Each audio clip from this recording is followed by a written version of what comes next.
Subscribe करें परिष्कार college YouTube channel को और साथ ही बेल आइकन पर क्लिक जरूर करें, जिससे हमारे सभी वीडियोस नोटिफिकेशन सबसे पहले आप तक पहुंचे।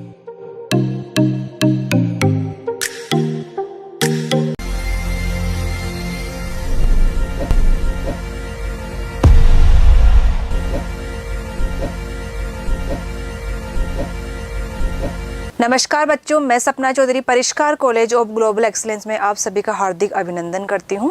आज मैं लेके आई हूं आपके सामने प्रथम संक्रमण श्रेणी। हम पढ़ चुके हैं, हमारा जो कोऑर्डिनेशन यानी उप सह संयोजक यौगिक था वो हमारा चैप्टर नंबर 2 था, वो कंप्लीट हो चुका है। और आज हम डिस्कस करेंगे जो हमारा पहला चैप्टर है यानी प्रथम संक्रमण श्रेणी। तो इसके बारे में हम चर्चा करेंगे कि प्रथम संक्रमण श्रेणी क्या होती है, इनके उपयोग क्या है, प्रमाण इनके जो भौतिक गुणधर्म है वो क्या होते हैं, इन सभी के बारे में इस जो हमारा आज का टॉपिक रहेगा इसके हम डिस्कस करेंगे। तो चलिए, सबसे पहले जो हमारा परिष्कार वर्ल्ड का जो हमारा यूट्यूब चैनल बना उसको सब्सक्राइब कीजिए और बेल आइकन को प्रेस करना ना भूलें, ताकि आपको टाइम टू टाइम नए नोटिफिकेशन मिलते रहे। इसी प्रकार हमारा जो परिष्कार कॉलेज का यूट्यूब चैनल बना हुआ उसको भी आप सब्सक्राइब कीजिए, अपने फ्रेंड्स को शेयर कीजिए और बेल आइकन को प्रेस करना ना भूलें, ताकि आपको टाइम टू टाइम नए नोटिफिकेशन मिलते रहें, जानकारी मिलती रहे। अब देखते हैं हम हमारी जो प्रथम संक्रमण श्रेणी है, यानी जो हमारा जो डी ब्लॉक है उसके अंदर 3 श्रेणी की हम डिस्कस करेंगे। लेकिन आज का जो टॉपिक हमारा इस चैप्टर के अंदर हम प्रथम संक्रमण श्रेणी जो एलिमेंट्स हैं उनके बारे में हम बात करेंगे। तो इस टॉपिक को पढ़ने से पहले हमें ये पता होना चाहिए कि जो हमारा चैप्टर है इसके अंदर हम कौन कौन से टॉपिक पढ़ने वाले हैं। तो पहले हम चर्चा करते हैं कि कौन कौन से टॉपिक है। परिचय यानी जो हमारी प्रथम संक्रमण श्रेणी है उनके हम इंट्रोडक्शन की बात करेंगे, ये एलिमेंट कहाँ होते हैं, इनकी पोजीशन क्या है, आवर्त सारणी में कितने होते हैं, एक श्रेणी में कितने एलिमेंट, इनका नाम क्या है, यानी इनका इंट्रोडक्शन करेंगे, इनका उपयोग वगैरह क्या है।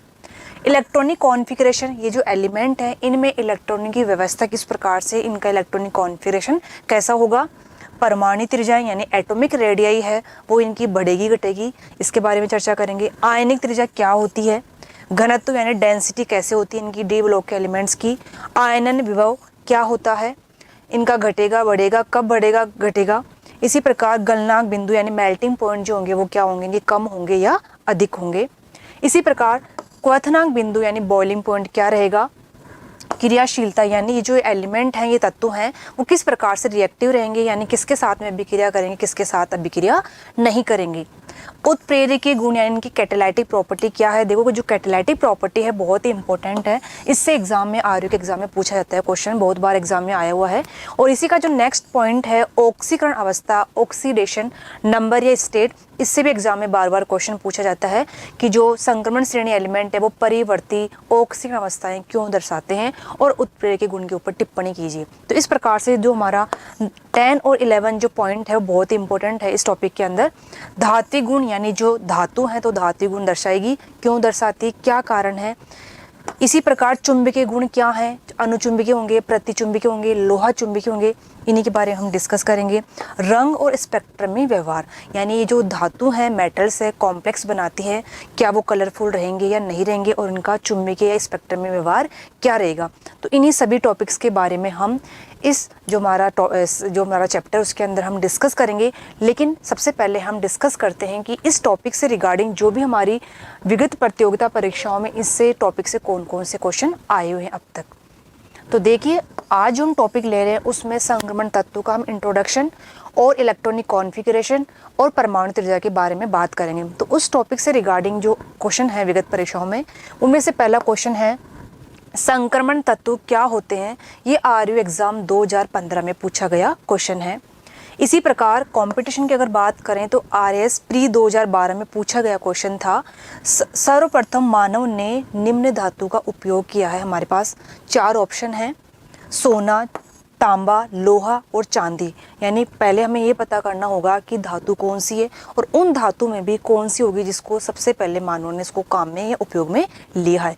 इन सभी का हम उत्तर तब दे पाएंगे जब हम ये लेक्चर इजीली पढ़ पाएंगे, या इस लेक्चर के एंड में होते हम अपना आंसर आसानी से दे पाएंगे। अब देखिए हमारा जो चैप्टर है उसको शुरू करने से पहले हम क्या पढ़ रहे हैं, प्रथम संक्रमण श्रेणी, यानी जो एलिमेंट है डी ब्लॉक के, उनकी 3 श्रेणियां 3D, 4D, 5D। तो आज हम डिस्कस करेंगे वो प्रथम संक्रमण श्रेणी यानी 3D श्रेणी की जो एलिमेंट है उन तत्वों के बारे में बात करेंगे। तो इससे पहले हमें ये पता होना चाहिए कि जो डी ब्लॉक के एलिमेंट है उनकी आवर्त सारणी में पोजिशन क्या है, कहाँ पे स्थित होती है।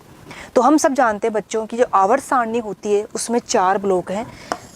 इधर वाला जो ब्लॉक है वो एस ब्लॉक कहलाता है, इधर वाले जो एलिमेंट है वो सभी क्या कहलाते हैं, पी ब्लॉक के एलिमेंट कहलाते हैं, और इन दोनों के बीच में जो बचते हैं वो क्या रहता है, डी ब्लॉक एलिमेंट कहलाते हैं। अब ये जो ब्लैक यहाँ पे आपको दिख रहा होगा वो कौन सी होगी, सॉलिड स्टेट में रहेगी। इसी प्रकार से ये लिक्विड में रहेगी, आपका मैरून जो कलर है, और येलो वाली गैस अवस्था में होती है। तो यानी जो हमारी पीरियोडिक टेबल है उसमें जो भी एलिमेंट है वो तीनों स्टेट में पाए जाते हैं, लिक्विड, सॉलिड और गैस अवस्था में। अब जो हम डिस्कस करने जा रहे हैं वो है हमारा डी ब्लॉक के एलिमेंट, जिसमें भी प्रथम संक्रमण श्रेणी। तो हमें ये पता होना चाहिए कि जो संक्रमण श्रेणी के एलिमेंट हैं वो कौन से ब्लॉक के अंदर आते हैं और कौन कौन से ब्लॉक के मध्य में उपस्थित रहेंगे। तो ये है हमारा डी ब्लॉक जिसके बारे में हम चर्चा करेंगे। ये जो डी ब्लॉक है आप देख रहे होंगे, इधर एस ब्लॉक और पी ब्लॉक इन दोनों के मध्य पाया जाता है, इसीलिए संक्रमण तत्व कहलाते हैं। यानी कुछ प्रॉपर्टी पी ब्लॉक की और कुछ प्रॉपर्टी एस ब्लॉक की, इनकी मध्य की प्रॉपर्टी दर्शाते हैं। और जो हमारा चौथा ब्लॉक है जिसे हम एफ ब्लॉक कहते हैं, और एफ ब्लॉक की 2 श्रेणियां हैं जिन्हें हम कहते हैं लैंथेनाइड और एक्टिनाइड। ये श्रेणियां, इनके एलिमेंट क्या थे बाद में खोजे गए, इनकी प्रॉपर्टी इन एलिमेंट से अलग थी। इस प्रकार से इन तत्वों को इस आवर्त सारणी में ना रखे, इस आवर्त सारणी से सेपरेट करके उनको एक अलग से श्रेणी दे दी गई, जिसे हम क्या करते हैं, लैंथेनाइड और एक्टिनाइड श्रेणी। और जो ब्लॉक का नाम दिया गया वो कौन सा दिया गया, एफ ब्लॉक। तो इस प्रकार से हमारी आवर्त सारणी में 4 ब्लॉक है, S block, P block, D block और एफ ब्लॉक। हम केवल चर्चा किसकी करेंगे, इस डी ब्लॉक एलिमेंट की करेंगे, जिसमें 3 श्रेणियां हैं, 3D, 4D और 5D। उनमें भी हम इस 3D श्रेणी के एलिमेंट्स की बारे में बात करेंगे। अब देखिए सबसे पहले हम इस संक्रमण श्रेणी को पढ़ने से पहले हमें पता है कि जो संक्रमण श्रेणी है, प्रथम संक्रमण श्रेणी, जिसमें टोटल 10 एलिमेंट आते हैं। स्कैंडियम से लेकर जिंक तक ये 10 एलिमेंट होते हैं प्रथम संक्रमण श्रेणी में। लेकिन इन संक्रमण श्रेणियों का, इन तत्वों का दैनिक जीवन में क्या उपयोग है, अगर हमें वो पता चल जाए कि ये एलिमेंट वहाँ या ये धातु वहाँ काम में आती है, तो उसको पढ़ना हमारे लिए और आसानी ईजी हो जाएगा। तो हम देखते हैं कि जो स्कैंडियम होती है वो जो हमारी जो लाइट्स होती है इसके अंदर इसको काम में लिया जाता है। इसी प्रकार टाइटेनियम जो धातु है जो कि 3D की है, तो हम 3D श्रेणी की बात करें तो टाइटेनियम जो होती है वो भी हमारे जो बोन्स होती है उनको आपस में जोड़ने के लिए स्क्रू की तरह यहाँ पे क्या करती है, कार्य करती है। तो टाइटेनियम का जो उपयोग होता है वो हमारी जो बॉडी होती है उसके अंदर जो श्रृंखलाएँ होती है उनको जोड़ने के लिए, उन जॉइंट्स के लिए यहाँ पे काम में लिया जाता है टाइटेनियम। तो यानी इसमें टाइटेनियम का मिश्रण होता है। इसी प्रकार से वेनेडियम होता है, वो विभिन्न प्रकार के जो भी हमारे प्लास वगैरह, स्क्रू वगैरह होते हैं, पेचकस वगैरह, तो उनमें वहाँ पे काम में लिया जाता है। इसी प्रकार से क्रोमियम जो होता है, यानी ये भी विभिन्न प्रकार की मिश्र धातुएं बनाती है, और इस क्रोमियम में कुछ पार्ट जो होता है विभिन्न प्रकार के जो बर्तन वगैरह होती है, चम्मच वगैरह, इन सभी में ये पाई जाती है, यानी कुछ अमाउंट इसकी उपस्थित होती है। इसके अलावा जो क्रोमियम होता है वो ओट्स में, ब्लैक पेपर में, और अपनी जो ब्रोकली यानी जो गोभी, टमाटर वगैरह होती है, इनमें भी ये क्रोमियम जो होता है वो पाया जाता है। इसी प्रकार से मैग्नीज जो होता है, मैग्नीज का उपयोग विभिन्न प्रकार के जो हमारे जो आर्टिफिशियल जो हम देखते हैं मालाएं वगैरह पहनती हैं महिलाएं, तो उन जो स्टोन होते हैं यानी हमारे जो आर्टिफिशियल की जो मालाएं होती हैं, उनकी जो मोती होती है, उनमें इस मैग्नीज का उपयोग किया जाता है। इसी प्रकार आयरन जो होता है, यानी जिसे हम लोहा कहते हैं, तो लोहे के आप देखते हो घरों में सरिये वगैरह बने होते हैं, इसी प्रकार से इसका इन सरियों वगैरह में काम में लिया जाता है। इसके अलावा जो लोहा होता है वो आपके पालक वगैरह में, गोभी वगैरह में, इन सभी में काम में लिया जाता है, एग वगैरह में। तो इनमें कुछ कुछ अमाउंट इन आयरन की उपस्थित होती है। तो यानी हमारे जो फ्रूट्स वगैरह होते हैं इनमें भी आयरन जो होता है उपस्थित होता है। इसी प्रकार जो कोबाल्ट है, कोबाल्ट का उपयोग जो ब्लू कलर होता है, ब्लू पोर्ट्री जो होती है यानी कलर के लिए, तो वहाँ पे भी ब्लू कलर के लिए कोबाल्ट को मिक्स किया जाता है। इसके अलावा कोबाल्ट के द्वारा विभिन्न प्रकार के चुंबकत्व जो पदार्थ है उनका निर्माण किया जाता है, यानी जो चुंबक होती है, यानी चुंबक के जो भी बने होंगे पदार्थ, उनमें ये जो कोबाल्ट होगा उसका मिश्रण होगा। इसी प्रकार जो निकिल है, निकिल के विभिन्न प्रकार के जो पाइप वगैरह, इनमें भी इसको काम में लिया जाता है। इसके अलावा जो कॉपर है बहुत ही महत्वपूर्ण है। कॉपर जो धातु होती है इसका उपयोग कॉइन्स जो होते हैं यानी जो सिक्के होते हैं उनको बनाने में काम में लिया जाता है। यानी पहले के ज़माने में जो कॉइन्स थे, खुदाई की गई थी, वहाँ पे ये सिक्के पाए गए, और जो सिक्के होते थे पहले किसके थे, ये कॉपर वगैरह यानी तांबा के बने हुए थे, तो वहाँ पे ये कॉपर काम में लिए जाते हैं सिक्कों में। इसी प्रकार जो जिंक है वो भी विभिन्न प्रकार के जो हमारे सीड्स वगैरह होती है, फ्रूट्स हैं, वेजिटेबल्स हैं, इन सभी में ये जो जिंक होता है वो पाया जाता है। तो आप देख रहे होंगे कि जो 3D श्रेणी है, जो प्रथम संक्रमण श्रेणी की जो भी एलिमेंट है, टोटल 10 एलिमेंट है, 10 के 10 एलिमेंट हमारे दैनिक जीवन में कहीं ना कहीं उपयोग आ ही रहे हैं। तो यानी बहुत ही महत्वपूर्ण है ये श्रेणी हमारे लिए। तो अब देखिए हमारी जो आवर्त सारणी थी, हमने देख ही लिया कि इसकी पोजीशन कहाँ है, एस और पी ब्लॉक के मध्य उपस्थित है। स्कैंडियम से लेकर जिंक तक ये 10 एलिमेंट प्रथम संक्रमण श्रेणी में क्या होते हैं, उपस्थित होते हैं। अब देखिए आधुनिक आवर्त सारणी में संयोजकता कोष के इलेक्ट्रॉनिक विन्यास के आधार पर 4 ब्लॉक बनाए गए। यानी हम जानते हैं कि जो हमारी आवर्त सारणी है उसे हम 4 भागों में, 4 ब्लॉक के अंदर डिवाइड किया, एस, पी, डी और एफ। इनको डिवाइड करने का क्या आधार था, इलेक्ट्रॉनिक विन्यास। क्या आधार था, इलेक्ट्रॉनिक विन्यास। इलेक्ट्रॉनिक विन्यास क्या होता है कि जो एलिमेंट होते हैं, तत्व होते हैं, उनमें इलेक्ट्रॉनों की व्यवस्था किस प्रकार से रहेगी, इलेक्ट्रॉन जो होंगे टोटल वो कौन कौन से कक्षकों में किस प्रकार से भरे जाएंगे, वो हमारा इलेक्ट्रॉनिक विन्यास होता है। अब ये जो इलेक्ट्रॉनिक विन्यास है वो संयोजकता कोष में किस प्रकार से व्यवस्थित रहेगा। अगर किसी एलिमेंट का संयोजकता कोष अगर एस है तो अगर एस में इलेक्ट्रॉन उपस्थित रहेंगे, या हम यूँ कहें कि जो वैलेंस सेल है, संयोजी कोष है, अगर उस अंतिम कोष में इलेक्ट्रॉन एस कक्षक में भरा जाता है तो वो एलिमेंट किसके कहलाएंगे, एस ब्लॉक के एलिमेंट कहलाएंगे। इसी प्रकार अगर मान लो कोई एलिमेंट है और उसका जो संयोजी कोष है उसमें जो इलेक्ट्रॉन भरे जाएंगे, संयोजी कोष के इलेक्ट्रॉन, अगर वो कक्षक कौन सा आ रहा है, डी कक्षक आ रहा है, तो वो डी ब्लॉक के एलिमेंट कहलाएंगे। इसी प्रकार से अगर किसी संयोजी कोष में यानी पी जो है उसमें इलेक्ट्रॉन भरे जा रहे हैं तो पी ब्लॉक के एलिमेंट कहलाएंगे, और इसी प्रकार से एफ ब्लॉक है। तो यानी यहाँ पे जो इलेक्ट्रॉन है वो संयोजी कोष कौन सा होगा, एस होगा तो एस के कक्षक एस के एलिमेंट कहलाएंगे, पी के होंगे तो पी ब्लॉक के, डी के होंगे तो डी के, इसी प्रकार से एफ के। तो हम यहाँ पे बात करें डी ब्लॉक के एलिमेंट, तो हमें ये आइडिया लग गया कि जो हमारे प्रथम संक्रमण श्रेणी है यानी इनमें जो अंतिम इलेक्ट्रॉन होगा, जो संयोजी कोष है वो कौन सा होगा, वो डी उपकोष होगा। तो डी उपकोष में इलेक्ट्रॉन भरे जाएंगे जो कि उसका संयोजकता कोष रहेगा। और संयोजकता कोष क्या होता है, जो इसका आउटर वैलेंस या बाह्यतम जो कोष होता है, तो बाह्यतम कोष में जो इलेक्ट्रॉन भरे जाएंगे उसी की वजह से ये जो तत्व हैं 10 के 10 वो कैसे कहलाएंगे, डी ब्लॉक के एलिमेंट कहलाएंगे इलेक्ट्रॉनिक विन्यास के आधार पर। तो इस प्रकार से इलेक्ट्रॉन फिलअप करने के आधार पर 4 ब्लॉक बनाए गए। अब डी ब्लॉक क्या आते हैं, क्या एलिमेंट हैं ये, वे तत्व जिनमें अंतिम इलेक्ट्रॉन n-d उपकोष में भरा जाता है। तो अभी हम बात कर रहे थे कि इलेक्ट्रॉनिक विन्यास के आधार पर 4 ब्लॉक बना दिए गए। तो डी ब्लॉक कौन सा होगा, जिनमें अंतिम इलेक्ट्रॉन या हम यूँ कहें संयोजी कोष में इलेक्ट्रॉन किस में भरा जाएगा, n-d उपकोष में अगर भरा जाए तो वो सभी तत्व क्या कहलाएंगे, डी ब्लॉक के तत्व कहलाते हैं। अब हमारे यहाँ पे एक छोटी सी टर्म आई, उपकोष क्या है। तो उपकोष क्या होता है, कक्षकों का समूह होता है। क्या होता है, कक्षकों का समूह। और कक्षक कौन कौन से होते हैं, एस, पी, डी और एफ, ये आपस में सभी मिलेंगे, यानी इन कक्षकों का जो समूह है उन्हें हम क्या कहेंगे, उपकोष कहेंगे। इसी प्रकार से कक्षक क्या है, कक्षक यानी 2s 2p 2p यानी जिसमें px py pz होता है। तो इस प्रकार से कक्षक क्या होते हैं आपका, ये आपस में मिलकर कक्षक कहलाएंगे। और ये जो 2s और जो 2p वाला यानी 2s और जो 2p है वो दोनों आपस में मिलकर किसका निर्माण करेंगे, उपकोष का निर्माण करेंगे। तो इस 2s को हम जो हमारा 2s जो कक्षक है जिसमें उपस्थित उसको हम उपकोष कहेंगे, और ये दोनों आपस में मिलकर किसका निर्माण करेंगे, कोष का निर्माण करेंगे। तो इस प्रकार से जो उपकोष है वो क्या है, कक्षकों का समूह है।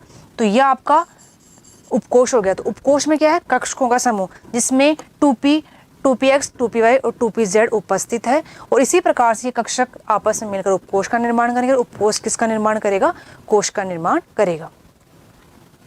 अब देखिए जो आवर्त सारणी है उसमें जो हमारे डी ब्लॉक के एलिमेंट है उनकी पोजीशन कहाँ पे होती है। तो अगर हम बात करें हमारी जो आवर्त सारणी है उसमें टोटल 7 आवर्त होते हैं और 18 वर्ग होते हैं। लेकिन जो डी ब्लॉक के एलिमेंट है वो 4 से 7 के मध्य होते हैं। यानी हमारा जो डी ब्लॉक एलिमेंट है वो कहाँ उपस्थित रहेगा, इस प्रकार से जो खड़ी लाइनें हैं वो हमारी क्या कहलाती है, वर्ग कहलाती है। और इस प्रकार से क्षैतिज में उपस्थित जो लाइनें होंगी वो आवर्त कहलाएगी। तो इस प्रकार से क्षैतिज वाली लाइनें कितनी होती है, 7, जिन्हें हम आवर्त कहते हैं, और जो खड़ी लाइनें हैं वो टोटल 18 होती है, जिन्हें हम वर्ग कहते हैं। तो अब इनकी जो पोजीशन है डी ब्लॉक एलिमेंट की वो कहाँ पे है, 4 से 7 के मध्य। यानी हमारा जो ये स्कैंडियम है 3D श्रेणी का एलिमेंट है, इसका आवर्त कौन सा होगा, चौथा होगा। इसी प्रकार से ये इट्रियम वाला 5वां, और यहाँ पे लेंथनम से कौन सा होगा, छठा आवर्त होगा। 7वां आवर्त क्या है, अभी एलिमेंट खोजे जा रहे हैं, जैसे नाम होता जा रहा है वो यहाँ पे एडजस्ट किए जा रहे हैं। तो इस प्रकार से चौथे, 5वें और छठे आवर्त में हमारी 3D, 4D और 5D तीनों श्रेणियाँ उपस्थित होती है। वर्ग की बात करें तो पहला और दूसरा जो वर्ग है वो एस ब्लॉक के एलिमेंट हैं। तीसरे से लेकर 12वें वर्ग जो है वर्ग, उनके मध्य हमारा डी ब्लॉक आता है। तो यानी टोटल जो हमारे वर्ग थे 18, इसमें पहला और दूसरा तो वर्ग एस ब्लॉक के लिए है। उसके बाद में 3 से लेकर कंटिन्यूस 12 तक डी ब्लॉक के एलिमेंट आते हैं, और 13 से लेकर 18 तक हमारा पी ब्लॉक आता है।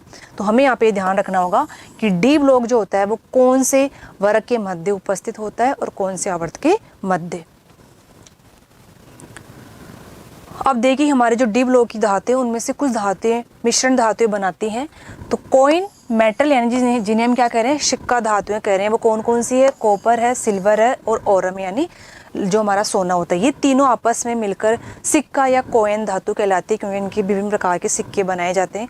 तो ये जो सिक्के होते हैं इन्हें हम क्या कह रहे हैं, कॉइन मेटल या फिर सिक्का धातु कहते हैं। और ये जो किसका बना होता है, इन तीनों से मिलकर बना होता है, कॉपर, एजी और एयू। इसी प्रकार से जो कॉपर है जो कि 3D श्रेणी की धातु है, प्रथम धातु है जिसका उपयोग मानव द्वारा किया गया। यानी हमारे कंपटीशन एग्जाम में पूछा गया था क्वेश्चन कि जो कॉपर है वो एक ऐसी धातु है जिसका उपयोग सर्वप्रथम मानव द्वारा किया गया था, और वो कौन सी सभ्यता कहलाती है, ताम्रयुगीन सभ्यता कहलाती है। क्योंकि सबसे पहले कॉपर का जो उपयोग है वो मानव द्वारा किया गया था, इसलिए उस सभ्यता का नाम क्या रख दिया गया, ताम्रयुगीन सभ्यता। पैलेडियम तथा प्लेटिनम ये दोनों धातुएं कैसी कहलाती है, नोबल मेटल कहलाती है। हम जानते हैं जो 18 वर्ग की जो एलिमेंट्स हैं वो उन्हें हम अक्रिय या फिर नोबल गैस कहते हैं, यानी वो किसी के साथ में रिएक्शन नहीं करती है। इसीलिए जो पैलेडियम और जो प्लेटिनम है ये दो धातु ऐसी है जो कि नोबल मेटल कहलाती है, यानी किसी के साथ में अभिक्रिया नहीं करती है, रिएक्टिव नहीं होती है। तो उन गैस की तरह ये भी व्यवहार दर्शाती है, इसलिए इनको हम क्या कह रहे हैं, नोबल मेटल कह रहे हैं। टेक्नीशियम जो कि 3D श्रेणी की नहीं है, लेकिन हम यहाँ पे देख रहे हैं कि टेक्नीशियम एक ऐसी एलिमेंट या ऐसा तत्व है जो कि प्रथम मानव द्वारा निर्मित है। यानी जो हमारी पूरी आवर्त सारणी है जिनमें विभिन्न प्रकार के तत्व हैं जो गैस, ठोस और द्रव तीनों अवस्थाओं में पाए गए, इनमें से कुछ तत्व क्या होते हैं, मानव द्वारा खोजे गए और कुछ नेचुरल रूप से पाए गए। उनमें से टेक्नीशियम एक ऐसा तत्व है जो कि प्रथम मानव द्वारा निर्मित किया गया, यानी मानव ने सबसे पहले टेक्नीशियम तत्व को खोजा गया था। और कई बार एग्जाम में पूछ लिया जाता है कि मानव द्वारा निर्मित प्रथम तत्व कौन सा होगा, तो आपको ध्यान रखना है टेक्नीशियम। अब देखिए हम बात कर रहे थे हमारी जो 3D श्रेणी है ये 4D और 5D, यानी हम तो 3D श्रेणी जो पढ़ रहे हैं उसकी पोजीशन हमने अभी देख ली थी। तो 3D श्रेणी की जो एलिमेंट है वो आवर्त 4 से स्टार्ट हो रहे हैं, और कहाँ से स्टार्ट हो रहे हैं, स्कैंडियम से लेकर जिंक तक स्टार्ट होते हैं। कंटिन्यूस यानी 21 से लेकर 30 परमाणु क्रमांक होता है इनका, और ये टोटल कितने एलिमेंट होते हैं, 10 एलिमेंट होते हैं। तो यानी प्रथम संक्रमण श्रेणी में 10 एलिमेंट रहेंगे। इसी प्रकार से जो आपकी 5D या जो 4D श्रेणी है 5वें आवर्त में, उसमें भी 10 एलिमेंट रहेंगे और तीसरे में 10-10। तो तीनों श्रेणियों में टोटल 30 एलिमेंट होते हैं। तो यानी कई बार एग्जाम में पूछ लिया जाता है कि प्रथम संक्रमण श्रेणी कहाँ से शुरू होती है या इसका परमाणु क्रमांक क्या होता है। तो आपको ध्यान रखना है कि जो प्रथम संक्रमण श्रेणी है जिसका आवर्त कौन सा है, चौथा है, और उसका प्रथम एलिमेंट कौन सा है, स्कैंडियम। और परमाणु क्रमांक की बात करें तो कितना आएगा, 21 यानी 21। तो 21 से लेकर 30 तक यानी जिंक तक कौन सी श्रेणी कहलाती है, 3D श्रेणी कहलाती है। तो कई बार एग्जाम में पूछ लिया जाता है कि जो हमारी सेकंड श्रेणी है या तीसरी श्रेणी है, प्रथम श्रेणी है, उनका परमाणु क्रमांक कौन सा सही होगा, कौन सा गलत है। इसी प्रकार से जो चौथी श्रेणी है वो कहाँ से स्टार्ट हो रही है, हमारी इट्रियम से स्टार्ट हो रही है। उसका परमाणु क्रमांक कितना है, 39 से कहाँ तक चलती है, 48 कैडमियम तक, ये 4D श्रेणी कहलाती है। इसी प्रकार जो हमारी नेक्स्ट श्रेणी है वो कौन सी है, 5D श्रेणी है और 5D श्रेणी का जो एलिमेंट है लैंथेनम, वैसे ये हमारा एब ब्लॉक के अंदर आता है, पहले इस वहीं से स्टार्ट होता है, तो यानी हैफनियम से स्टार्ट होती है अगर मान सकते हैं इसको हम। हैफनियम से लेकर यानी कहाँ तक चलेगी ये, मरकरी एसिड तक चलेगी। और परमाणु क्रमांक क्या होगा इसका, 80, लास्ट वाला 80। और स्टार्टिंग में 57 से लेकर 71 तक कौन से एलिमेंट होंगे, 14 एलिमेंट होंगे जो कि ए ब्लॉक के एलिमेंट कहलाते हैं। इस प्रकार से 72 यहाँ पे एलिमेंट आएगा, तो यहाँ 80 तक कौन सा रहेगा आपका 5D श्रेणी रहेगी। इस प्रकार से तीनों श्रेणियाँ 3D 4D 5D श्रेणी, इन तीनों श्रेणियों में आपको ये ध्यान रखना है कि इनका अंतिम तत्व कौन सा है और स्टार्टिंग या प्रथम तत्व कौन सा होगा और इन तीनों का परमाणु क्रमांक क्या होगा, कहाँ से कहाँ ये शुरू होती है, तो ये आपको ध्यान रखना होगा।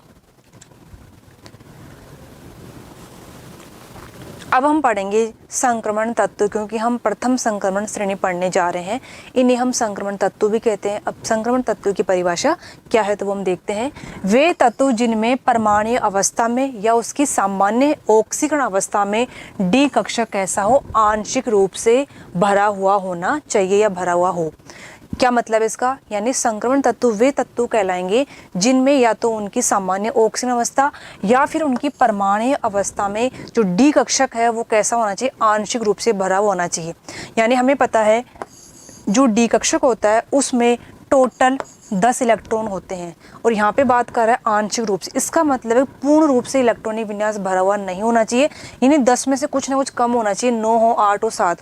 तो इस प्रकार से जब ये कक्षक पूर्ण रूप से नहीं भरे होंगे तो वे सभी तत्व क्या कहलाएंगे, संक्रमण तत्व कहलाएंगे। और अभी हम बात कर चुके हैं डी ब्लॉक में इलेक्ट्रॉन कहाँ भरे जाते हैं, डी कक्षक में। तो डी कक्षक पूर्ण रूप से भरा हुआ नहीं होना चाहिए, वे सभी तत्व क्या कहलाते हैं, संक्रमण तत्व कहलाते हैं। अब क्या है, जिंक, कैडमियम और मरकरी, ये 3 एलिमेंट ऐसे हैं जो कि डी ब्लॉक के हैं, डी ब्लॉक के तत्व हैं, लेकिन कैसे हैं, संक्रमण तत्व नहीं है। डी ब्लॉक के इसलिए हैं क्योंकि इनमें अंतिम इलेक्ट्रॉन कहाँ जा रहा है, डी कक्षक में भरा जा रहा है, इसलिए डी ब्लॉक के अंदर हम इनको रखेंगे। लेकिन संक्रमण तत्व नहीं है क्योंकि इनमें पूर्ण भरा हुआ इलेक्ट्रॉनिक विन्यास पाया जाता है, यानी N-1 D10NS2 होता है। और अभी हमने बात की थी कि डी कक्षक कैसा होना चाहिए, आंशिक रूप से भरा हुआ होना चाहिए, पूर्ण रूप से भरा हुआ नहीं होना चाहिए। लेकिन 3 एलिमेंट ये ऐसे हैं, ऐसी धातुएं हैं जिनका डी कक्षक पूर्ण रूप से भरा हुआ होता है। अगर इनकी सामान्य, तो ये तो हो गया इनकी परमाणु अवस्था में पूर्ण रूप से भरा हुआ है। और दूसरा पॉइंट हम देखें कि सामान्य ऑक्सीकरण अवस्था में, और इन तीनों तत्वों की जो सामान्य ऑक्सीकरण अवस्था होती है वो कितनी होती है, +2 होती है। +2 का मतलब इन्होंने 2 इलेक्ट्रॉन त्याग दिए, और किसके त्यागेंगे, वो जो एस कक्षक में उपस्थित इलेक्ट्रॉन है उनको त्याग देंगे। तो तीनों के तीनों ही +2 ऑक्सीकरण अवस्था दर्शाते हैं। लेकिन 2 यानी +2 ऑक्सीकरण अवस्था दर्शाने के बावजूद भी इनका जो डी कक्षक है वो पूर्ण रूप से भरा हुआ है। तो डी कक्षक पूर्ण रूप से भरा होगा, इसी वजह से ये संक्रमण तत्व नहीं कहलाएंगे। संक्रमण तत्व कब कहलाएंगे, जब डी कक्षक आंशिक रूप से भरा हुआ होना चाहिए। तो यानी इनकी सामान्य परमाणिक अवस्था या फिर इनकी जो ऑक्सीजन अवस्था है, दोनों में ही इनका डी कक्षक क्या होता है, पूर्ण रूप से भरा होता है। इसलिए तीनों तत्व जो है वो संक्रमण तत्व नहीं कहलाते। ये कई बार एग्जाम में पूछा जाता है, निम्न में से कौन सा संक्रमण तत्व है। तो जिंक की बात करें, ये इसका इलेक्ट्रॉनिक विन्यास है 3D10 4s2, और +2 में 2 इलेक्ट्रॉन त्याग देगा, तो यानी 3D10 बच जाएगा, 4s में 0 इलेक्ट्रॉन रहेगा। अब देखिए जो संक्रमण तत्व, उनके अभिलाक्षणिक जो गुण है वो क्या क्या होते हैं, क्या क्या प्रॉपर्टी दर्शाते हैं। ये सभी तत्व क्या होती है, धातुएं हैं, और धातुओं का नेचर होता है इलेक्ट्रॉन त्यागना। और हम जानते हैं कि जब इलेक्ट्रॉन त्यागा जाएगा तो उस सॉल्यूशन के अंदर इलेक्ट्रॉन्स मूव करेंगे और इन इलेक्ट्रॉन की वजह से ही ये चालकता दर्शाएंगे। तो इस वजह से जो मेटल्स होती है वो चालकता शो कराती है। तो यानी यहाँ पे जो स्टील है वो भी एक धातु है, और इस स्टील धातु होने की वजह से ये इलेक्ट्रॉन मूव करेगा, और इलेक्ट्रॉन मूव करने की वजह से इलेक्ट्रिसिटी जनरेट होगी, इसलिए यहाँ पे बल्ब जो होगा वो क्या होगा, ऑन हो जाएगा। तो यानी विद्युत की क्या होती है, सुचालक होती है। डी ब्लॉक के तत्व परिवर्तनशील ऑक्सीकरण अवस्था दर्शाते हैं, यानी जो एलिमेंट है ये विभिन्न प्रकार की ऑक्सीकरण अवस्थाएं दर्शाएंगे, +2 +3 +4 +5 इस प्रकार से। इलेक्ट्रॉन ग्रहण करने या त्यागने की क्षमता के कारण उत्प्रेरकीय गुण कहलाते हैं, यानी ये जो धातुएं होती हैं वो इलेक्ट्रॉन त्याग भी सकती है और ग्रहण भी कर सकती है, क्योंकि इनके पास में वैकेंट या खाली ऑर्बिटल क्या होते हैं, उपलब्ध होते हैं। रिक्त डी कक्षों की उपस्थिति के कारण ये जो धातु हैं वो संकुल यौगिक का निर्माण करती है। और संकुल यौगिक की हम डिटेल में चर्चा हमारा जो कोऑर्डिनेशन यौगिक था या कोऑर्डिनेशन जो चैप्टर था उसमें हम पढ़ चुके हैं कि विभिन्न प्रकार की धातुएं अलग अलग समन्वय संख्या में संकुल का निर्माण करती है। यहाँ पे आप देख रहे होंगे आयरन जो है उसका हेक्सा कॉम्प्लेक्स है जिसमें आयरन के साथ में 6 एस्टोल लिगेंड आपस में जुड़े हुए हैं। इसी प्रकार से जो कॉपर है, कॉपर के पास में भी 4 Cl लिगेंड जुड़े हुए। इस प्रकार से टेट्राक्लोरो क्यूप्रेट सेकेंड आयन यहाँ पे उसका फॉर्मेशन हो रहा है। आवर्त में डी ब्लॉक तत्वों का परमाणु आकार कैसा होता है? लगभग बराबर होता है। और आकार बराबर हम पढ़ रहे हैं, ये ऐसा हमारे आवर्त होते हैं। तो इसमें जो 3D श्रेणी है उसके जो तत्व हैं 10 एलिमेंट, इनका आकार लगभग बराबर होता है। और आकार लगभग बराबर होने की वजह से ये आवर्त में आवर्तिता दर्शाते हैं, यानी इनकी प्रॉपर्टी क्या होती है? एक जैसी होती है। ये जो संक्रमण तत्व होते हैं वो कैसे होते हैं? रंगीन यौगिक बनाते हैं, क्योंकि अभी हम पढ़ चुके हैं कि जो मेटल्स होती हैं वो इलेक्ट्रॉन क्या करती हैं? रिलीज करती है सॉल्यूशन के अंदर, और उन फ्री इलेक्ट्रॉन की वजह से चालकता भी दर्शाई जाएगी। और वो इलेक्ट्रॉन अपने निम्न ऊर्जा स्तर से उच्च ऊर्जा स्तर में जाएगा, वापस से ग्राउंड स्टेट में आएगा तो कुछ अमाउंट में एनर्जी क्या करेगा? रिलीज करेगा। और उसी वजह से क्या होते हैं? वो कलरफुल दिखाई देते हैं। अगर वो ऊर्जा हमारी प्रकाश दृश्य क्षेत्र की होती है तब तो वो कलरफुल दिखाई देगा, अदरवाइज कलरफुल नहीं होंगे। और उसकी रेंज कितनी होती है? 400 से 700 नैनोमीटर। इसको हम डिटेल में जब इनके कलर की प्रॉपर्टी आएगी वहाँ हम इसको डिस्कस करेंगे। तो इस प्रकार से आप देख रहे होंगे titanium, vanadium, chromium, manganese, iron, cobalt, निकल, कॉपर, इन सभी क्या होते हैं? कलरफुल कंपाउंड है ये। अयुग्मित इलेक्ट्रॉन की उपस्थिति के कारण अनुचुंबकीय और लोहा चुंबकीय गुण भी दर्शाते हैं। हम जानते हैं कि जो धातु होती है अगर उनके पास में अयुग्मित इलेक्ट्रॉन उपस्थित रहेगा तो वो कौन सी प्रॉपर्टी दर्शाएगा? अनुचुंबकीय। और ज़्यादा इलेक्ट्रॉन बढ़ जाते हैं जब अयुग्मित तो वो कौन सी प्रॉपर्टी दर्शाएगा? यानी लोहा चुंबकीय। तो इस प्रकार से इनका जो इलेक्ट्रॉन है उनकी जो स्पिन है वो अलग अलग प्रकार से रोटेट करेगी। अगर जो इलेक्ट्रॉन है उनकी अगर स्पिन एक दूसरे को कैंसिल आउट कर देती है, सारे इलेक्ट्रॉन युग्मित हो जाते हैं तो वो प्रतिचुंबकीय कहलाएंगे, अदरवाइज वो क्या कहलाएंगे? अनुचुंबकीय। इसी प्रकार से अंतराकाशी यौगिक का भी निर्माण करते हैं। अंतराकाशी क्या होते हैं? जब क्रिस्टल का निर्माण होता है तो कुछ बीच में स्पेस रह जाते हैं जिन्हें हम क्या कहते हैं? इंटरस्टेशियल वॉइड्स कहते हैं, छिद्र कहते हैं। और उन छिद्रों में स्पेस होने की वजह से उसी साइज की उन छिद्रों में मेटल आके क्या हो जाती है? फिट हो जाती है। इस प्रकार से अंतराकाशी यौगिक बनाते हैं। लगभग सभी तत्व मजबूत, कठोर और उच्च गलनांक क्वथनांक वाली धातु होती हैं, क्योंकि इनके अंदर क्या होता है? धात्विक बंध पाया जाता है। तो धात्विक बंध क्या होता है? प्रबल होता है, मजबूत होता है। इसलिए इनको जब हम पिघलाएंगे या इनको जब हम गलाएंगे या उनको बॉईल करेंगे तो हमें अधिक तापमान की आवश्यकता रहेगी। इसलिए इनके गलनांक क्वथनांक कैसे होते हैं? उच्च होते हैं, कठोर होती है, ऐसे नहीं कि तुरंत ये टूट जाती है। तो इस प्रकार से इनमें क्या होती है? मजबूती पाई जाती है। लगभग समान परमाणु आकार के कारण संक्रमण तत्व मिश्र धातु बनाते हैं। यानी जो धातुएं होती है इनका आकार क्या होता है? लगभग बराबर होता है। और आकार लगभग बराबर होने की वजह से इनको इनको मिश्रित करना आसान रहता है। इसलिए अलॉय या फिर ये मिश्र धातुओं का निर्माण करती है। कुछ एग्जाम्पल है यहाँ पे। ब्रोंज जिसे हम कांसा कहते हैं, और कांसे में कॉपर और टिन ये दोनों ही धातु हैं। इन दोनों के मिश्रण से किसका निर्माण हो रहा है? कांसा। और कांसे का आप घरों में देखते होंगे, थाली वगैरह इनके बर्तन आते हैं जो कि किसकी बनी होती है? कांसे की, और जिसमें कॉपर और टिन का मिश्रण होता है। इसी प्रकार से नेक्स्ट हमारी जो मिश्र धातु है वो कौन सी है? कॉपर और जिंक से मिली हुई, जिसे हम क्या कह रहे हैं? ब्रास या फिर पीतल कह रहे हैं। तो यानी कांसा और पीतल में क्या अंतर है? जब कांसे के साथ में कॉपर के साथ में टिन होगा तब तो वो कांसा कहलाएगी, और कॉपर के साथ में यदि जिंक होगा तब वो क्या कहलाएगी? पीतल कहलाएगी। तो ये भी आपको कंपटीशन एग्जाम पूछा था, आपको ध्यान रखना होगा कि कांसा में कौन कौन सी धातु होती है और पीतल में कौन कौन सी होती है। तो आप देखते होंगे घरों में पीतल के बर्तन में बहुत सारे परात वगैरह, ये थाली वगैरह पाई जाती है। अब हम देखते हैं हमारे अभ्यास प्रश्न क्या है। तो देखो क्वेश्चन है, निम्न में से कौन संक्रमण तत्व है? तो आपको ये पता लग गया कि संक्रमण तत्व क्या होते हैं। अभी हमने देखा था कि वे संक्रमण तत्व कहलाते हैं जिनमें डी कक्षक आंशिक रूप से क्या होता है? भरा हुआ रहता है, आंशिक रूप से भरा हुआ होना चाहिए। तो जिंक, कैडमियम और मरकरी तीनों ऐसे हैं जिनका डी कक्षक पूर्ण रूप से भरा हुआ होता है, इसलिए संक्रमण तत्व नहीं कहलाते। क्या होते हैं? ये आपके डी ब्लॉक के एलिमेंट कहलाते हैं, लेकिन संक्रमण तत्व नहीं होते हैं। इसलिए हमारा राइट आंसर होगा Ag यानी सिल्वर। सेकंड क्वेश्चन है, संक्रमण तत्वों के अभिलाक्षणिक गुण है, यानी जो संक्रमण तत्व हैं वो कौन कौन सी प्रॉपर्टी शो करते हैं? विद्युत के सुचालक होते हैं, क्या होते हैं क्योंकि इनके पास में इलेक्ट्रॉन होते हैं, इसलिए सुचालक हैं। उत्प्रेरक के गुण दर्शाते हैं, इनके पास वैकेंट ऑर्बिटल उपस्थित होते हैं। इसी प्रकार से अंतराकाशीय यौगिक भी बनाते हैं। तो राइट आंसर क्या होगा? डी। अब देखिए एक अन्य और इम्पोर्टेंट हमारी धातु है, मिश्र धातु, जिसे हम क्या कर रहे हैं? सोल्डर कर रहे हैं। और ये जो सोल्डर है वो किसकी बनी होती है? ये 4 धातुओं के मिश्रण से बनी होती है।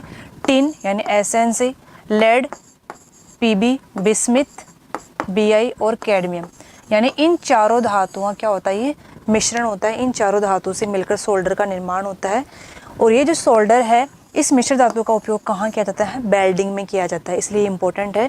तो यानी हमने घरों में नाम सुना होगा कि टांका, यानी जो विभिन्न प्रकार के धातुएं होती हैं जिनको कनेक्ट किया जाता है, उनको कनेक्ट करने के लिए वहाँ पे इस सोल्डर का उपयोग किया जाता है, इसलिए इसका नाम रख दिया सोल्डर। तो यानी 2 धातुओं को आपस में कनेक्ट करने के लिए इस सोल्डर मिश्र धातु का यूज किया जाता है। विभिन्न प्रकार के जो वायर वगैरह होते हैं, इन वेल्डिंग वगैरह में इसको हम काम में लेते हैं। अब देखिए हमारा जो टॉपिक है, ये तो यहाँ तक था हमारा परिचय, यानी प्रथम संक्रमण श्रेणी का क्या इंट्रोडक्शन है, कहाँ कहाँ पे यूज की जा रही है। अब हम पढ़ रहे हैं इलेक्ट्रॉनिक कॉन्फ़िगरेशन और तत्वों का नाम। तो देखो इलेक्ट्रॉनिक विन्यास की बात करने से पहले हमें ये पता लग गया कि इस श्रेणी में टोटल 10 एलिमेंट हैं। कहाँ से शुरू होते हैं? स्कैंडियम से लेकर जिंक तक। तो पहले हमें इन तत्वों का नाम पता होना चाहिए। तो स्कैंडियम, जिसका सिंबल क्या है? Sc।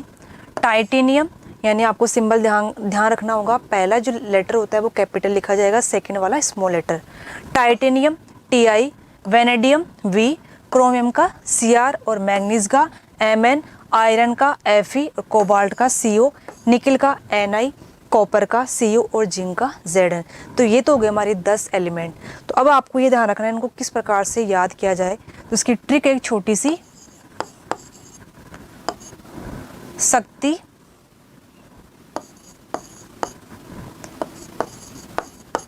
विक्रमण,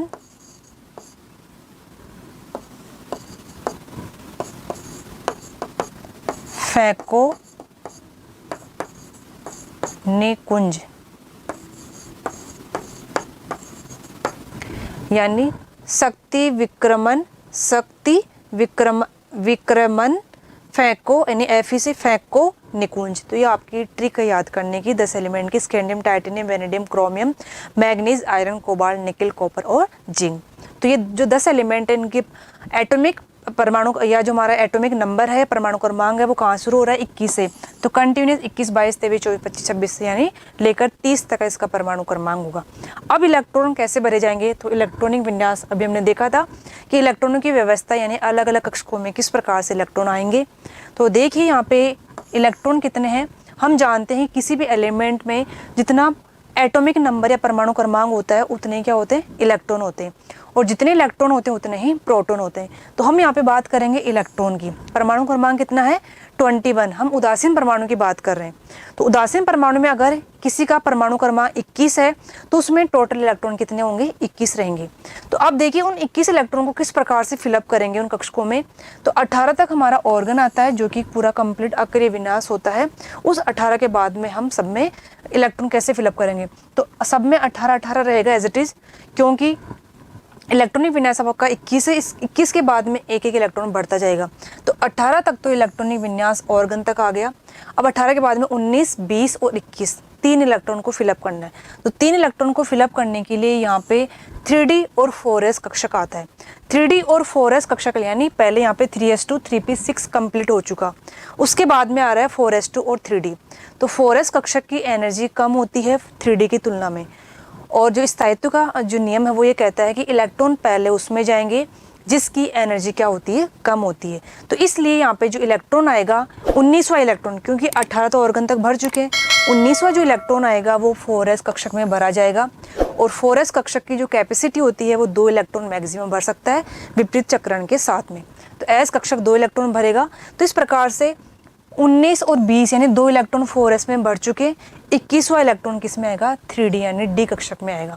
तो इस प्रकार से आप देख रहे होंगे सब में 4s, 4s2 सब में कंप्लीट भरा हुआ है, यानी 2 इलेक्ट्रॉन पहले 4s कक्षक में भर जाएंगे। इसके बाद में जैसे जैसे इलेक्ट्रॉनों की संख्या बढ़ती जाएगी वैसे वैसे एक एक इलेक्ट्रॉन किस में आता जाएगा? d में आता जाएगा। तो इस प्रकार से में इलेक्ट्रॉन भरा जाता है। तो s में 2 इलेक्ट्रॉन आ गए, एक d में, और d में 5 सबसेल होते हैं, 2 इलेक्ट्रॉन s में। इसी प्रकार तीसरा, फिर 2 इलेक्ट्रॉन यहाँ आ गए, तीसरा यहाँ पे, फिर चौथा यहाँ आना चाहिए, लेकिन इसका एक इलेक्ट्रॉन यहाँ और आ गया, वो आगे देखेंगे क्यों आया ऐसा। यहाँ पे फिर 5 इलेक्ट्रॉन आ गए, फिर छठा यहाँ पे वापस से पेयरिंग हो जाएगी। 1 1 1 1 इलेक्ट्रॉन तब तक बढ़ते जाएंगे जब तक इलेक्ट्रॉन का युग्मन ना हो जाए। इस प्रकार से 7वां इलेक्ट्रॉन वापस छठा यहाँ आएगा, 7वां इलेक्ट्रॉन इसके साथ में 8वां 9वां और 10वां। तो आप देख रहे होंगे कि जो 2 इलेक्ट्रॉन हैं वो एस कक्षक में जा रहे हैं। एस कक्षक पूरा भरने के बाद में एक एक इलेक्ट्रॉन किस में जाता जा रहा है, डी कक्षक में जा रहा है। केवल और केवल आपको 2 जगह अंतर नजर आएगा, क्रोमियम और कॉपर में। इन दोनों में एस कक्षक में एक इलेक्ट्रॉन है और उसका एक इलेक्ट्रॉन कहाँ जा रहा है, डी कक्षक में। ऐसा क्यों होता है अब देखते हैं हम।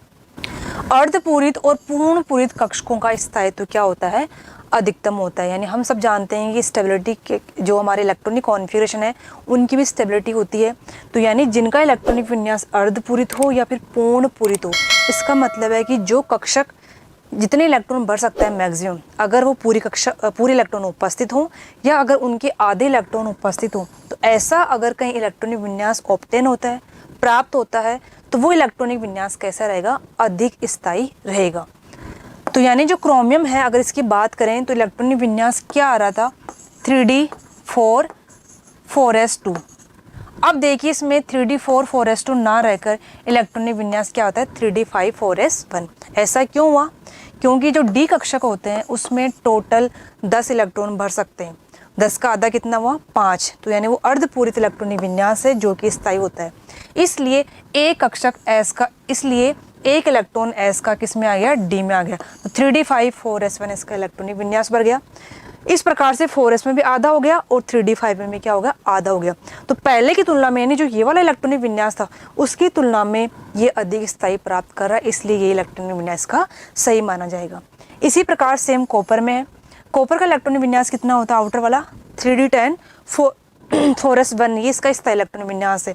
होना क्या चाहिए था, 3d9 4s2। तो यानी इसका भी एक इलेक्ट्रॉन किस में चला जाएगा, डी में चला जाएगा, क्योंकि यहाँ पे भी अर्धपूरित है 4s का, क्योंकि 2 इलेक्ट्रॉन भरे होते हैं, एक निकल गया तो एक बच गया, तो आधा हो गया और ये डी पूरा का पूरा हो गया। तो ये d9 की तुलना में d10 का क्या होता है, अधिक स्थायी होता है। तो इस प्रकार से ये इलेक्ट्रॉनिक विन्यास तभी चेंज होंगे जब वो जो तत्व है या धातु है अपना स्थायी प्राप्त करे, पहले की तुलना में अधिक स्टेबिलिटी मेंटेन रखें या फिर अधिक स्थायित्व प्राप्त करेंगे।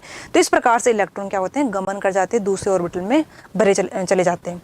तो यानी जो कॉपर है और जो क्रोमियम है, 2 एलिमेंट ऐसे हैं 3D श्रेणी के जो कि अपना इलेक्ट्रॉनिक विन्यास अर्धपूरित और पूर्ण पूरित कक्षों की वजह से अलग से शो करते हैं।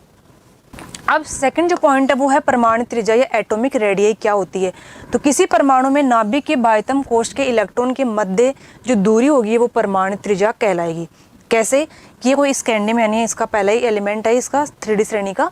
तो ये जो स्कैंडियम ये इसका नाभिक है और आउटर वाला कोष कौन सा है इसका, ये वाला आउटर वाला कोष है, जिसे हम क्या कहते हैं, संयोजकता कोष कहते हैं। एनवा कोष कोई भी हो सकता है। तो जो भी आउटर मोस्ट या जो बाह्यतम कोष होता है उसको हम क्या संयोजकता कोष कह रहे हैं। इसके अंदर वाला क्या कौन सा हो जाएगा, n-d1 उपकोष हो जाएगा। तो यानी एक कम हो गया तो इसलिए n-1d उपकोष बोल दिया हमने। और ये क्या है, इसका नाभिक है। तो इस प्रकार से इस नाभिक से ये जो वैलेंस सेल है, संयोजकता कोष है, यहाँ तक की जो दूरी है वो क्या कहलाती है, परमाणु त्रिज्या कहलाती है। तो बाह्यतम कोष के इलेक्ट्रॉन के मध्य और नाभिक से तो यहाँ की दूरी क्या कहलाएगी, परमाणु त्रिज्या कहलाएगी। तो परमाणु त्रिज्या जो होती है वो आकार के डायरेक्टली प्रोपोर्शनल टू होती है। यानी ये जो त्रिज्या है यहाँ से यहाँ तक की जो दूरी है वो कैसे बढ़ती जाएगी, जैसे जैसे कोष की संख्या बढ़ती जाएगी, जैसे जैसे आकार बढ़ता जाएगा वैसे वैसे परमाणु त्रिज्याएं भी बढ़ती जाती है। तो परमाणु त्रिज्या आकार के डायरेक्टली प्रोपोर्शनल टू होती है। परमाणु की त्रिज्या है वो 2 कारकों के ऊपर डिपेंड करती है। एक है नाभिक के आकर्षण बल और दूसरा होता है इलेक्ट्रॉन इलेक्ट्रॉन के मध्य प्रतिकर्षण बल। तो नाभिक के आकर्षण बल क्या है, नाभिक के द्वारा लगाया गया आकर्षण बल। हम जानते हैं कि जो नाभिक होता है उसके अंदर प्रोटॉन उपस्थित होते हैं। किसी परमाणु में जितने इलेक्ट्रॉन होंगे उतने ही प्रोटॉन होंगे अगर वो उदासीन परमाणु है तो तो यानी जो प्रोटॉन होते हैं उसके ऊपर पॉजिटिव चार्ज होता है, और ये जो पॉजिटिव चार्ज कहाँ उपस्थित है, नाभिक के अंदर। तो इस प्रकार से जैसे जैसे इलेक्ट्रॉनों की संख्या बढ़ती जाएगी वैसे वैसे प्रोटॉनों की संख्या भी बढ़ती जाएगी, और ये प्रोटॉन कहाँ उपस्थित है, नाभिक के अंदर उपस्थित है। तो जैसे ही प्रोटॉनों की संख्या बढ़ेगी नाभिक में क्या होगा, धनावेश बढ़ेगा, और इस धनावेश की वजह से जो नाभिक है वो बाह्यतम कोश के इलेक्ट्रॉनों को अपनी तरफ आकर्षित करेगा। तो जो भी कोश है, प्रोटॉन कहाँ उपस्थित है, नाभिक के अंदर उपस्थित है। जैसे जैसे प्रोटॉन यहाँ पे बढ़ते जाएंगे धनावेश बढ़ता जाएगा, वैसे वैसे ही जो आउटर मोस्ट जो बाह्यतम कोश है उसमें जो उपस्थित इलेक्ट्रॉन है वो इसको अट्रैक्ट करेगा, क्योंकि इलेक्ट्रॉन क्या होते हैं, नेगेटिवली चार्ज होते हैं, और ये जो प्रोटॉन है वो कैसा, पॉजिटिवली चार्ज। तो दोनों चार्ज एक दूसरे के विपरीत हैं, इस प्रकार से एक दूसरे को अट्रैक्ट करेंगे, और अट्रैक्ट करने को हम क्या कह रहे हैं यहाँ पे, नाभिक के आकर्षण बल। और जब आकर्षित करेंगे तो आकार क्या हो जाएगा, संकुचित हो जाएगा, छोटा हो जाएगा, जिससे परमाणु त्रिज्या क्या होती है, कमी आती है, या परमाणु त्रिज्याएं घटती चली जाती है।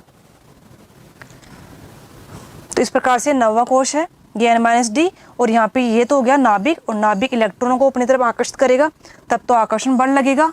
और जब इलेक्ट्रॉन एक दूसरे को रिपेल करते हैं क्योंकि सेम चार्ज होने की वजह से। सेकंड जो कारक है वो कौन सा है, इलेक्ट्रॉन के मध्य। तो यानी अगर नाभिक का आकर्षण बल बढ़ेगा तो त्रिज्याएं क्या होंगी, संकुचित होंगी, छोटी होंगी। लेकिन इलेक्ट्रॉन के मध्य जब प्रतिकर्षण बढ़ता है तो क्या होती है, त्रिज्याएं बढ़ती है। कैसे, संक्रमण तत्वों में इलेक्ट्रॉन n-1d उपकोष में भरे जाते हैं। यानी ये हमारा नाभिक है, ये इसके उपकोष हैं, ये हो गया हमारा n-1d उपकोष, और ये हो गया इसका nवां कोष। हम जानते हैं कि अगर थोड़ी देर के लिए हम इसको 4s मान लें तो इस 4s में 2 इलेक्ट्रॉन फिक्स है जो कि इसमें भरे हुए हैं, 2 इलेक्ट्रॉन। अब बाकी के अभी हमने देखा था इलेक्ट्रॉन विन्यास में इलेक्ट्रॉन डी कक्षक में भरे जा रहे हैं, तो अभी जो इलेक्ट्रॉन है वो किस में फिलअप हो रहे हैं, n-d- उपकोष में इलेक्ट्रॉन भरे जा रहे हैं। तो संक्रमण तत्वों में n-d उपकोष में इलेक्ट्रॉन भरा जाता है, तो बाह्यतम कोश के इलेक्ट्रॉन को क्या करेगा, प्रतिकर्षित करेगा, क्योंकि यहाँ पे 2 इलेक्ट्रॉन फिक्स है 4s कक्षक में। लेकिन जैसे जैसे स्टार्टिंग में क्या होगा, आकर्षण लगेगा। क्यों लगेगा, क्योंकि नाभिक में प्रोटॉनों की संख्या ज़्यादा है तो आकर्षण बल लगेगा, तो इसलिए आकार क्या हो जाएगा, छोटा हो जाएगा। लेकिन n-d उपकोष में जैसे जैसे इलेक्ट्रॉन बढ़ते जाएंगे वैसे वैसे इलेक्ट्रॉनों के मध्य क्या होगा, प्रतिकर्षण स्टार्ट हो जाएगा। तो ये जो n-d उपकोष में उपस्थित इलेक्ट्रॉन है वो इन 4s कक्षक में उपस्थित, या जो n-d कोश है उसमें उपस्थित जो इलेक्ट्रॉन है उन इलेक्ट्रॉनों को क्या करेंगे, यहाँ पे क्या करेंगे, रिपेल करेंगे, एक दूसरे को प्रतिकर्षित करेंगे, और प्रतिकर्षण से क्या होगी, त्रिज्या में वृद्धि होती है।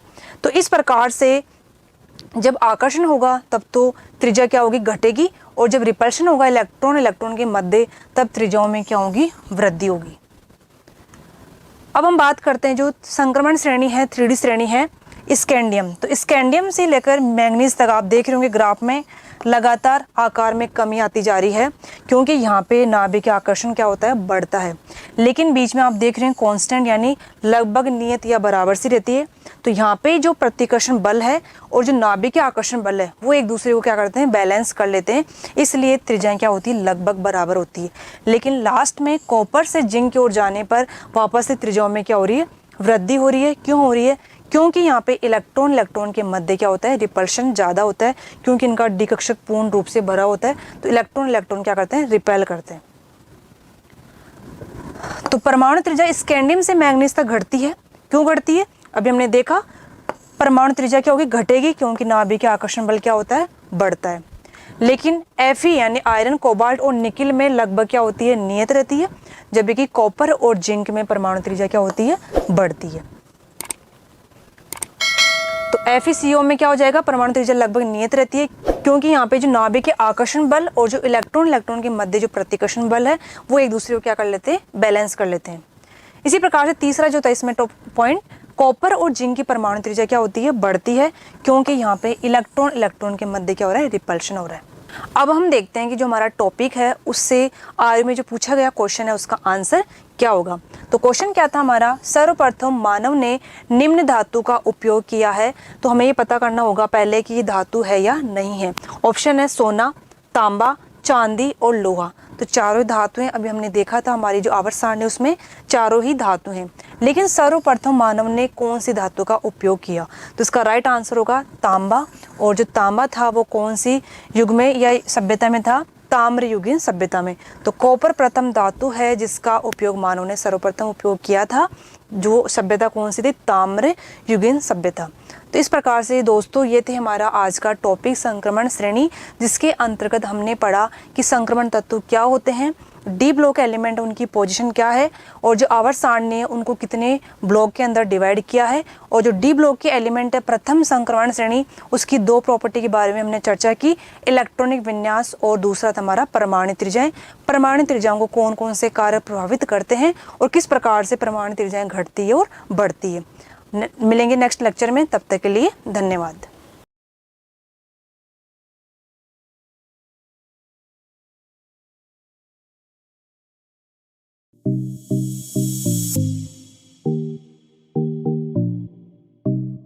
सब्सक्राइब करें परिष्कार कॉलेज यूट्यूब चैनल को और साथ ही बेल आइकन पर क्लिक जरूर करें, जिससे हमारे सभी वीडियोस नोटिफिकेशन सबसे पहले आप तक पहुंचे।